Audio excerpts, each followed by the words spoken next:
Hi viewers, welcome to my channel Vagdevi's art. ఈరోజు మనము ఈ వీడియోలో శ్రావణ శుక్రవారం లక్ష్మీదేవిని ఏ విధంగా పూజిస్తే మనకు విలాసవంతమైన జీవితం లభిస్తుంది, అలాగే ఏ రాశి వారు కంచి కామాక్షి శక్తిపీఠాన్ని దర్శించాలో తెలుసుకుందాం. ఈరోజు శుక్రవారం 1వ తారీఖు 8వ నెల 2025 సంవత్సరం, విశ్వావసునామ సంవత్సరం, దక్షిణాయనం వర్ష ఋతువు, శ్రావణ మాసం శుద్ధ అష్టమి, స్వాతి నక్షత్రం. ఈరోజు శుక్రవారం కదండి, రాహు నక్షత్రంతో కలిసి వచ్చింది. ఈరోజు దుర్గాదేవి ఆరాధన చాలా మంచిదండి. దుర్గాదేవిని ఆరాధించి కుంకుమార్చన చేసి ఆ కుంకుమను నుదుటిన ధరించడం వలన మనకు అనుకున్న పనుల్లో విజయాలు చేకూరుతాయి. ఇది కుదరకపోతే దేవస్థానానికి వెళ్ళి తీర్థప్రసాదాలు స్వీకరించినా కూడా ఫలితాలు ఉంటాయండి. లేదంటే ఈరోజు ఇంట్లోనే అర్జున కృత దుర్గా స్తోత్రాన్ని 9 సార్లు పారాయణ చేయడం వలన మంచి ఫలితాలను పొందవచ్చు.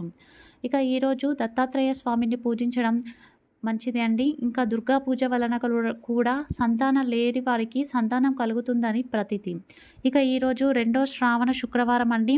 ఈరోజు సాయంత్రం లక్ష్మీ పూజ చేయడం, కనకధార స్తోత్రాన్ని పారాయణ చేయడం కూడా మంచి ఫలితాలను ఇస్తుంది. ఇక ఈరోజు నక్షత్రం స్వాతి నక్షత్రం కాబట్టి లక్ష్మీ నృసింహ కరావలంబ స్తోత్రాన్ని పారాయణ చేసినా కూడా మంచి ఫలితాలు ఉంటాయి. ఇక కంచి కామాక్షి అమ్మవారిని ఏ రాశి వారు దర్శించాలనేది మనం తెలుసుకుందామండి. మనకున్న అష్టాదశ శక్తి పీఠాలలో కంచి కామాక్షి అమ్మవారి శక్తిపీఠం 2వ శక్తిపీఠం అండి. ఇది తమిళనాడులో ఉంది అండి. అక్కడ మనకి అక్షిత్రయ దేవతలు ఉంటారండి. అక్షి అంటే కన్నులు అండి, త్రయము అంటే 3. సో అక్షిత్రయ దేవతలు అంటే కామాక్షి, మీనాక్షి, విశాలాక్షి, ఈ ముగ్గురి కలయికనే అక్షిత్రయ దేవతలు అండి. వీరి కన్నులు అనేవి పెద్దవిగా ఉంటాయండి. వీరి కళ్ళతోని అంటే చూపుల ద్వారానే భక్తుల కోరికలు తీరుస్తారండి. అందుకనే వీరిని అక్షిత్రయ దేవతలు అంటారండి. అమ్మవారి చూపు పడితే చాలు మనపైన సౌభాగ్యం అనేది లభిస్తుంది అండి మనకు. అలాగే ఈ కామాక్షి అమ్మవారికి ఆ పక్క ఈ పక్క లక్ష్మీదేవి, సరస్వతీదేవి వింజామర సేవ చేస్తూ ఉంటారు అండి. అందుకు గాను కంచి కామాక్షి అమ్మవారు మీకు మంచి వరులను చూసి పెళ్లి చేస్తాను అని చెప్పేసి లక్ష్మీదేవికి శ్రీమన్ నారాయణ్ని ఇచ్చి పెళ్లి చేసింది. అలాగే సరస్వతీదేవికి బ్రహ్మదేవుని ఇచ్చి వివాహం చేసింది అని మనకు ఉంది అండి. అలాగే ఇక్కడ సంతాన స్తంభం అని ఉంటుంది అండి. ఎవరికైతే సంతానం లేదో వారు అక్కడికి వెళ్ళి దర్శించుకోవడం వలన సంతానం కలుగుతుంది అని చెప్పేసి ప్రతీతి అండి. అదేవిధంగా ఇక్కడ దుర్వాస మహర్షి ఆశ్రమం ఉందని చెప్పేసి కూడా ప్రతీతి అండి. ఇక ఈ కంచి కామాక్షి శక్తిపీఠాన్ని దర్శించుకోవాల్సిన రాశివారు మీనరాశి వారండి. మీనరాశి వారు ప్రతి సంవత్సరం కూడా కంచి కామాక్షి అమ్మవారి దర్శనం చేసుకుంటే సత్ఫలితాలు అనేవి లభిస్తాయండి. ఒకవేళ ఇలా ప్రతిసారి వెళ్ళడం కుదరని వారు ఇంట్లో కామాక్షిదేవి ఫోటోని ఏర్పాటు చేసుకొని ప్రతినిత్యం కూడా లలితా సహస్రనామాలను పారాయణం చేయడం వలన సత్ఫలితాలు లభిస్తాయి. అందరూ చక్కగా పాటించండి మీనరాశి వారు. ఇక ఈ మాసం రాశి ఫలాలండి. ముందుగా మేషరాశి వారికి ఆర్థిక విషయాల్లో అనుకూలత ఉంది అండి. శత్రుబలం అనేది తగ్గుతుంది. వృత్తి వ్యాపారాల్లో లోపాలు ఎక్కడ జరుగుతున్నాయో తెలుసుకొని వాటిని సరిదిద్దుకొని ముందడుగు వేస్తారు అండి.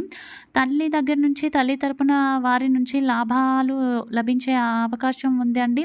మీరు జస్ట్ కోపం తగ్గించుకొని మాట తీరు జాగ్రత్తగా ఉంటే చాలా బాగుంటుంది అండి. ఈ నెలంతా కూడా మీరు ఇంకా సానుకూల ఫలితాలను పొందడం కోసం వెంకటేశ్వర స్వామిని ప్రతినిత్యం కూడా పూజించడం వలన సత్ఫలితాలు ప్రాప్తిస్తాయి.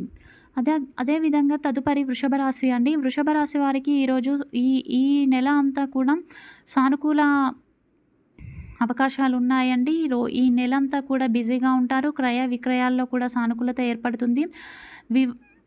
వివాహాది విషయాల్లో కూడా బాగుంది అండి. అలాగే ప్రయాణాలు చేస్తారు. ఇంకా విద్యార్థులకు సానుకూలంగా ఉంది అండి. మీరు వృషభ రాశి వారు ఎంత వీలైతే అంత రిస్క్ చేయకుండా ఉంటే మంచిదండి. ఇంకా అనుకూల ఫలితాల కోసం వినాయకుడిని పూజించడం చాలా మంచిది. తదుపరి మిథున రాశి. మిథున రాశి వారికి గడిచిన 3-4 నెలల నుంచి ఏవైతే సమస్యలు ఉన్నాయో ఆ సమస్యలకు పరిష్కారం అనేది ఈ నెలలో దొరికే అవకాశం ఉందండి. ఖర్చులు అనేవి పెరుగుతాయి, శత్రుబలం కూడా పెరుగుతుంది, దృష్టి దోషం ఎక్కువగా ఉంది అండి. మీకు కాస్త అసంతృప్తిగా ఉంటుంది. ఆ అసంతృప్తి కూడా సహజంగా వచ్చింది కాదండి. మీరు పోటీతత్వంతో ఉండి పోటీల్లో ఉండడం వలన మీకు ఆ అసంతృప్తి ఉంటుంది అండి. ఈ నెలంతా మీరు పాటించవలసిన పరిహారం ఏంటి అంటే ఆదిత్య హృదయాన్ని పారాయణ చేయడం. తదుపరి కర్కాటక రాశి. కర్కాటక రాశి వారికి ఈ నెలంతా అనుకూలంగా ఉంది అండి. కాస్త ఒడిదుడుకుల నుంచి బయటపడతారు. ఎవరిని తక్కువ అంచనా వేయకూడదండి. ఈ ఈ నెలలో మీరు పాటించవలసిన పరిహారం శ్రీరామ రక్షా స్తోత్రాన్ని పారాయణ చేయడం. తదుపరి సింహరాశి. సింహరాశి వారికి ఈ మాసమంతా సాధారణంగా ఉంది అండి. విశ్రాంతి తక్కువగా ఉంటుంది. ఏ పని చేయాలన్నా కూడా మీకు చేయాలనిపించదు. మీరు చేద్దామనుకున్న ఇతరులు మిమ్మల్ని చేయనివ్వరు. ఆరోగ్య విషయాల్లో జాగ్రత్తగా ఉండాలండి. కళలు ఎక్కువగా వస్తాయండి. ఈ కళలు ఎక్కువగా రావడం వలన నిద్ర అనేది తక్కువైపోతుంది అండి. మొత్తం మీద ఈ నెలంతా మీరు జాగ్రత్తగా ఉండడం మంచిది. మీరు పాటించవలసిన పరిహారం శివారాధనను చేయడం. తదుపరి కన్యారాశి. కన్యారాశి వారికి ఈ నెలలో ముందు నెలలతో పోలిస్తే ఈ నెలలో ఫలితాలు తక్కువగా ఉన్నాయండి. ఆర్థిక విషయాల్లో జాగ్రత్త వహించండి. మోసపోవడానికి ఆస్కారం ఉంటుంది. ఎంత జాగ్రత్తగా ఉంటే అంత మంచిది. ఇన్ని కష్టాలున్నా కూడా రాహుబలంతో మీరు ధైర్యంగా ఉంటారు. పేరు ప్రఖ్యాతలు, గౌరవ మర్యాదలు పెంపొందించుకోవడానికి మీరు కృషి చేస్తారు. ఇక మీరు పాటించవలసిన పరిహారం సుబ్రహ్మణ్య స్వామి ఆరాధన చేయడం. తదుపరి తులారాశి. తులారాశి వారికి ఈ మాసమంతా అనుకూలంగా ఉంది అండి. ఖర్చులు ఎక్కువ అవుతాయి. ఖర్చులు ఎక్కువైనా కూడా అవి మీరు ఇష్టపడి ఉపయోగకరమైన ఖర్చులుగా ఉంటాయండి. తృప్తి కాస్త తక్కువగా ఉంటుంది. విద్యార్థులకు అనుకూలత ఉంది. అలాగే ఆధ్యాత్మిక చింతన అనేది పెరుగుతుంది. ఈ రాశి వారు దుర్గా అమ్మవారిని పూజించడం మంచిది. తదుపరి వృశ్చిక రాశి వారు. వృశ్చిక రాశి వారు ఈ మాసమంతా సానుకూలంగా ఉంది అండి. నిరుద్యోగులకు ఉద్యోగం లభిస్తుంది. అలాగే ప్రయాణాల్లో జాగ్రత్తగా ఉండండి. నూతన వాహనాన్ని కొనుగోలు చేస్తారు. ఈ మాసం మీరు అర్జునకృత దుర్గా స్తోత్రాన్ని పారాయణ చేయడం, అలాగే పరమేశ్వరుణ్ణి పూజించడం చాలా మంచిది. తదుపరి ధనస్సు రాశి. ధనస్సు రాశి వారికి సాధారణ ఫలితాలు గోచరిస్తున్నాయి. ఆరోగ్య విషయాల్లో, ఆర్థిక విషయాల్లో జాగ్రత్తగా ఉండడం మంచిది. నిరుద్యోగులకు ఉద్యోగం లభిస్తుంది. భార్యాభర్తల మధ్యన సఖ్యత అనేది కాస్త లోపిస్తుంది అండి. ఈ మాసంలో మీరు పాటించవలసిన పరిహారం ఆంజనేయ స్వామిని పూజించడం. తదుపరి మకర రాశి. మకర రాశి వారికి ఈ నెలంతా కాలం ప్రతికూలంగా ఉంది అండి. ఆర్థిక విషయాల్లో ఇబ్బందులు ఉంటాయి. ఆరోగ్య విషయాల్లో ఇబ్బందులు ఉంటాయి. ముఖ్యమైన పనులు ఏవైతే ఉన్నాయో అవి ఈ నెల మొదటి 2 వారాల్లోనే పూర్తి చేయడం చాలా మంచిది అండి. ధైర్యంగా ఉండడం మంచిది, కానీ మరీ మొండితనం మాత్రం మంచిది కాదండి. జీవిత భాగస్వామి సపోర్ట్ అనేది తగ్గుతుందండి. అలాగే మీరు పాటించవలసిన పరిహారం ఆదిత్య హృదయ స్తోత్రాన్ని పారాయణ చేయడం. తదుపరి కుంభరాశి. కుంభరాశి వారు ఈ మాసమంతా జాగ్రత్తగా ఉండాలండి. వ్యాపారస్తులు ఎక్కువ జాగ్రత్తగా ఉండాలి. ఎదుటివారికి మంచి చేయబోయే మీరు చెడ్డవారు అనిపించుకుంటారు. మొత్తం మీద ఈ నెలంతా మీరు రిస్క్ అన్న పదానికి దూరంగా ఉండడం మంచిది. వినాయకుడిని ఎంత పూజిస్తే అంత మంచిది. తదుపరి మీనరాశి. మీనరాశి వారికి సాధారణ ఫలితాలు గోచరిస్తున్నాయండి. వివాహాది శుభకార్యాలు జరుగుతాయి. సంతానాది విషయాల్లో, కుటుంబ విషయాల్లో ఎక్కువ శ్రమ పెడతారు. వృత్తి, వ్యాపార, ఉద్యోగ విషయాల్లో అనుకూలత ఉంది. మీరు ఈ మాసమంతా దత్తాత్రేయ వజ్రకవచాన్ని పారాయణ చేయడం, అదేవిధంగా మంగళవారం, శనివారం ఆంజనేయ స్వామిని 108 తమలపాకులతో పూజించడం మంచిది.